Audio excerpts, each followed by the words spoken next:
नमस्कार। सुनिए अहोई अष्टमी व्रत कथा।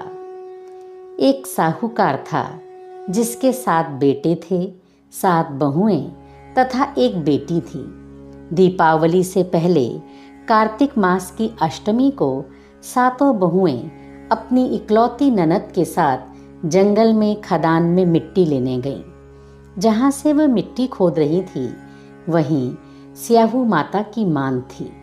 मिट्टी खोदते समय ननद के हाथ से सेई का बच्चा मर गया। स्याहू माता बोली कि तुमने मेरे बच्चे को मारा है, अब मैं तुम्हारी कोख बांधूंगी। तब ननद अपनी सातों भाभियों से बोली कि तुम में से मेरे बदले कोई अपनी कोख बंधवा लो। सब भाभियों ने अपनी कोख बंधवाने से इनकार कर दिया, परंतु छोटी भाभी सोचने लगी कि यदि मैं कोख नहीं बंधवाऊंगी तो सासू जी नाराज होंगी। ऐसा विचार कर ननद के बदले छोटी भाभी ने अपनी कोख बंधवा ली। इसके बाद जब उसके लड़का होता तो वो 7 दिन बाद मर जाता। एक दिन उसने पंडित जी को बुलाकर पूछा कि आखिर बात क्या है, मेरी संतान 7वें दिन क्यों मर जाती है।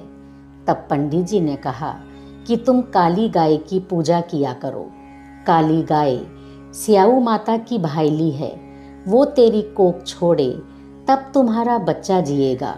इसके बाद से वो बहू प्रातः काल उठकर चुपचाप काली गाय के नीचे सफाई आदि कर जाती। गौ माता बोली कि आजकल कौन मेरी सेवा कर रहा है, सो मैं आज देखूंगी। गौ माता खूब तड़के उठी तो क्या देखती है कि एक साहूकार के बेटे की बहू उसके नीचे सफाई आदि कर रही है। गौ माता उससे बोली कि जिस चीज़ की इच्छा है, जो तू मेरा इतना काम कर रही है, मांग। क्या चीज़ मांगती है।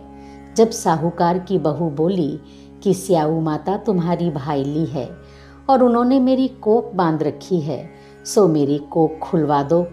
गौ माता ने कहा अच्छा। तब गौ माता 7 समुद्र पार अपनी भाईली के पास उसको लेकर चली। रास्ते में कड़ी धूप थी, इसलिए दोनों एक पेड़ के नीचे बैठ गईं। थोड़ी देर में एक सांप आया और उसी पेड़ पर गरुड़ पंखनी का बच्चा था, उसको वो मारने लगा। तब साहूकार की बहू ने सांप मारकर ढाल के नीचे दबा दिया और बच्चे को बचा लिया। थोड़ी देर में गरुड़ पंखनी आई तो वहाँ खून पड़ा देखा। साहूकार की बहू को वो जोर जोर से चोंच मारने लगी। तब साहूकार की बहू बोली कि मैंने तो तेरे बच्चों को मारा नहीं, बल्कि सांप तुम्हारे बच्चों को डसने आया था। मैंने तो तेरे बच्चे की रक्षा की है। ये सुनकर गरुड़ पंखनी बोली कि मांग, तू क्या मांगती है।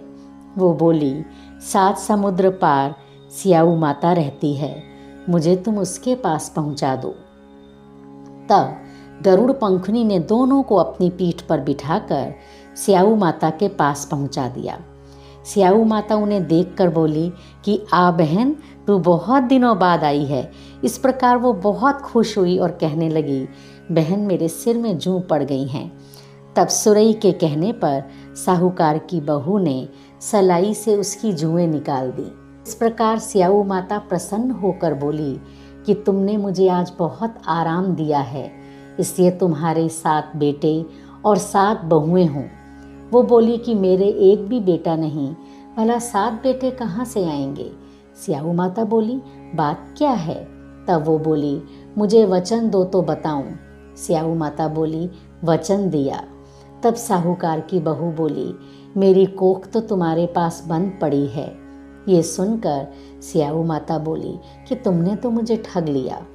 मैं तुम्हारी कोख ना खोलती, परंतु अब खोलनी पड़ेगी। जाओ, तुम्हारे घर तुम्हें 7 बेटे और 7 बहुएं मिलेंगी। तू जाकर उजमन करना, 7 अहोई बनाकर 7 कढ़ाई करना। वो लौटकर घर आई तो वहाँ देखा 7 बेटे 7 बहुएं बैठी हैं। तब वो बहुत खुश हुई। उसने 7 अहोई बनाई, 7 उजमन किए तथा 7 कढ़ाई की। दीपावली के दिन जेठानियाँ आपस में कहने लगीं कि जल्दी से नहा धोकर पूजा कर लो, कहीं छोटी बच्चों की याद करके रोने न लगे। थोड़ी देर में उन्होंने अपने बच्चों से कहा, अपनी चाची के घर जाकर देखाओ कि वो अभी तक रोई क्यों नहीं। बच्चों ने आकर बताया कि वो तो कुछ मान रही हैं, खूब उजमन हो रहा है। ये सुनते ही जेठानियाँ दौड़ी दौड़ी घर गईं और जाकर कहने लगीं कि तूने अपनी कोख कैसे छुड़ाई। वो बोली, तुमने तो कोख बंधाई नहीं, सो मैंने कोख बंधा ली थी। अब स्याऊ माता ने कृपा करके मेरी कोख खोल दी है।